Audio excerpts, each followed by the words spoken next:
Paano ba ako nagsimula ng VA? Nalaman ko yung being a virtual assistant through a friend na nagwo-work din. She was earning, 150K. Lo, laki. Tapos 17K lang ako. Sana all. Same din tayo kasi ako, parang I am someone na mas gusto ko na may own work schedule ako. Gusto ko mas flexible. Kasi back then, talagang into creatives na ako. So, ang unang-una kong inaral is yung graphic design. So, ngayong andito na tayong lahat. But more, gusto ko malaman kung paano kayo lalo natulungan ni Coconut VA this 2024. Ayan. Yes. Yes. Harap. Yes, sagot. Paano ako natulungan ni Coconut VA sa Goals Ko This 2024? Super malaking tulong si Coconut VA because number one, yung health ko this year was a bit deteriorating, and the HMO na nakuha ko with Coconut VA, malaking tulong talaga sa pagbawas ng hospital bills. Second of which is yung pagta-travel ko. If not for Coconut VA, nasa bahay lang talaga. Hindi ako papayagan ni Mama. Pero ngayon kasi, because of Coconut, when I started Coconut VA, nung na-accept ako sa Coconut VA, lumipat ako dito sa Manila. And from there on, I had my freedom, lahat-lahat na. So, hindi na ako maalis ako, ganito, ganyan. And I can travel anywhere I want and anytime I want. So, yun. 50, Yes. 100. 100. Nag-score pala. As a teacher ka pala, no? Okay. Ikaw! Ako, dream ko talaga madala si Samuel sa Universal. Samuel is my son.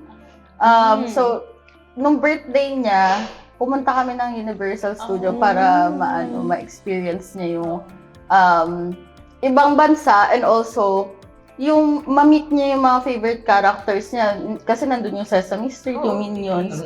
So, baliw na baliw si Samuel, tuwan-tuwa siya. Ay, pagdating namin sa hotel, tulog talaga siya after nun dahil sa sobrang saya niya. So, yun yung main goal ko, is to travel more with him and my mom. So, ang laki talaga ng tulong ng pagiging DA sa Coconut DA kasi bukod sa kontrolado mo yung oras mo, kahit saan ka pa, basta may internet ka, makakapag-work ka. So, Correct. 100 for 100. Ay, 100 din siya. Alam, perfect. Perfect. Nakakatawa naman. So ako naman, ang pinaka-milestone is first and foremost yung sa mental well-being. Kasi before, may iba talaga, may mga toxic culture din kasi sa other companies. And yung micromanagement din. So I need to talagang tanggalin yung sarili ko on that chain. And I decided to, marami ako naririnig about Coconut VA, especially sa social media, sa TikTok, ganyan. So maganda din daw yung culture nila. Tapos sabi ko, gusto kong improve yun. If maganda ba talaga? Diba? So, ayun, na-realize ko, it's really, it may sound cliche, pero it feels not like a community, it feels like a family. Kasi iba yung care ng Coconut VA, mag-birthday ka, 6 months. Grabe ang mga milestone. Sorry! Nagalit. Kalma ka lang, babe. Siguro 101 kasi nagalit ka eh. O syempre, alangan kami lang yung tinatanong mo. So ibabalik ko yung tanong sa'yo. So paano nabago ni Coconut yung 2024? Sobrang laki kasi nga as a single mom, talagang alam mo yung kaya ko on my own, 2 bata, lahat sa akin. As in, walang may kahirap-hirap pero mas kaya. So, yun talaga yung financial stability and me supporting my kids and myself and my needs. Ganon! Perfect. Dahil dyan, 100 ka. Ay, For the grade. salamat sa'yo. So now that we have this kind of Thanksgiving dinner, ano naman yung isang bagay na sobrang grateful kayo throughout your journey?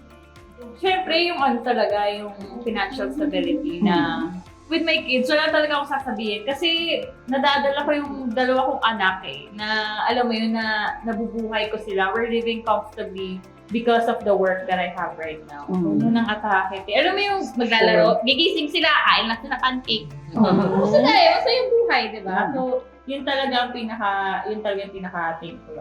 Ako, very thankful ako for, kagaya ng kay Fem, financial stability din. Kasi, naranasan ko yung hirap eh. Hindi man sinasadya ng family ko na ganun yung pamumuhay namin. Pero at least now, afford kong mag-provide sa kanila and at the same time, mag-splurge on myself and my kid. So, very thankful ako dun. Perfect. Ako naman sobrang relate ako sa'yo kasi ganun din yung financial stability. So we have shared nga yung mga stories natin na hirap tayo sa buhay. So, yun din. And aside from that, yung splurging din, na bibili mo na yung gusto mo, hindi lang yung sa mga pangangailangan mo. And I am really grateful sa ganun. And katulad nun, if you receive that kind of blessing, ang ginagawa mo is to actually give back to others. So, yung yun yung pinaka-grateful ako. Yung mga hindi ko nararanasan nung estudyante pa lang ako, parang nagkakaroon na ako ng ability to help other pupils na nandun sa, kasi malapit lang yung bahay namin sa school.